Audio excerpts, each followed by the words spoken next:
first things first, we're going to take care of our trick shot challenge. I got so many of these, it was hard for me to choose from. First up, we have this one. As you can notice, it's very small, so I had to make it bigger here. Here it is bigger. There we go. What I like about this one is the simplicity of it. It's very nice. Good job, Abby.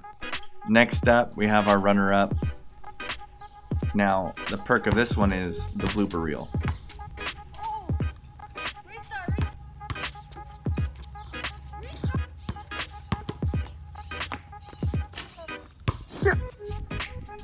And then finally, drains the weird reverse throw basket. So, good job, Casey. And last but not least, we have the winner of it. Lots of ingenuity here.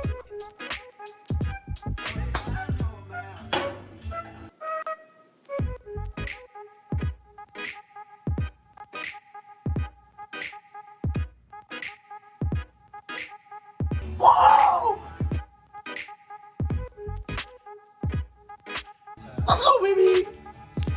Lots of confidence when he sent me the video, assuring me that he had won, which in fact he did, but took some planning, some figuring out, so good job. You guys did great.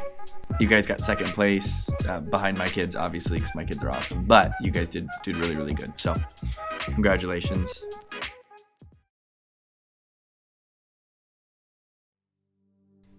All right, so this week is obviously Easter week, as you probably know, unless you're totally just like hermiting this quarantine thing. But Easter's coming up, and I know for me, I always try to think about, okay, what was I going through in high school or my teenage years? But Easter, I grew up in the church. It was just something that we did every year, and I knew all the right answers about Easter, but I didn't actually apply them sort of and actually think about them a whole lot. Say, oh yeah, Jesus died for me. Oh yeah, I'm saved by Jesus. That's all good. He rose from the dead. Cool. One thing that I think a trap that we can fall into is that it's easy for us to feel like maybe we've started to earn it, or maybe that we deserve it. Neither of those things are true. Or maybe just to start to think that like, hey, I'm a pretty good person. Now, one of the sort of best examples that I've heard on why you're not a good person, I'm not a good person, in the sense is one, the high watermark for being a good person is actually being a perfect person, and that would be Jesus. We're not him, so there's number one. Number two, we have a tendency to remember a lot of the good stuff that we do, and not some of the bad stuff. An example of that would be the trick shots. So we took trick shots, some of us did, and it's kind of a highlight reel. Now, if you were going to ask me in high school, like, hey Zach, would you want to like sit down in front of all your classmates and watch a really cool highlight reel video of you doing something cool, like me skateboarding, or me riding my BMX bike, or me playing music? Eventually I'd be like, yeah, that'd be awesome if it was like really cool edited and looked sweet and I looked awesome in it. Of course I'd want everyone to watch that. Okay, Zach, would you want to have like a reality TV show filmed and just follow you around and stuff? Some of us might be like, sure, or some of us would be like, yeah, I want everyone to watch it. But if it was, hey, every second of your life will be on display for other people to see, would you like that? And in high school I'd probably say, no, there's probably some things I don't want my parents to see, or my friends, or my parents to know, whatever that is.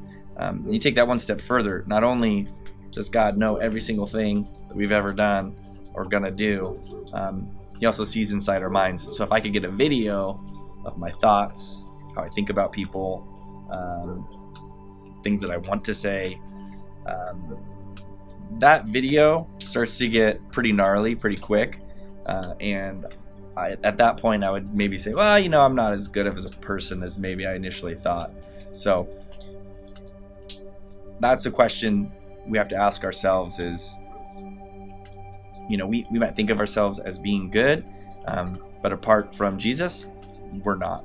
So I think that's a reminder that we need, is that, we need Jesus. We need him. Now I want him, but I also need him because I can't do this on my own, all right? So what I want for you guys this Easter is to actually spend some time and actually think about, trying to process sort of what all of this means for you. One of my favorite verses about Easter comes out of Romans. It's in Romans 5. It says, God shows his love for us in that while we were still sinners, Christ died for us. Why do I like that one? I like it because it's short. It gets an idea across really quickly. And it's so counter to sort of how humans in actuality would work.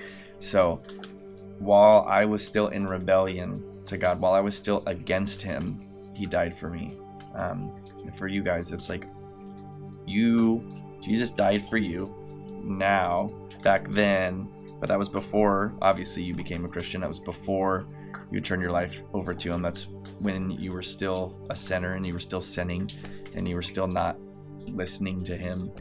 And so that is really profound, because a lot of us probably would say, oh, I'll take one for the team, or the people that I like, or we got this really sort of defined idea about what is fair and what justice is. Like, if you do this, then you deserve that. Or if someone does something that's unjust, you get all upset. Now, this is on the opposite side, where we've done something that's unjust and we should be punished for it, but we're not. And it took me probably until my late teens to actually understand sort of who I was as a person and who I would have been without Jesus, and who I was even in my flesh, how I acted and how much I needed Jesus. Another verse that I really like comes out of 1 Peter. He himself bore our sins in his body on the tree, that we might die to sin and live to righteousness. By his wounds you have been healed, for you were straying like sheep, but have now returned to the shepherd and overseer of your souls. Again, I just like that verse because it's pretty short, succinct. You get basically the gospel right there, and it's just a good quick reminder of what Jesus did for me. Now, because I want you guys to actually reflect on the crucifixion and resurrection of Jesus during this Easter time, I'm going to recommend that you guys read John chapter 18 all the way through the end of John.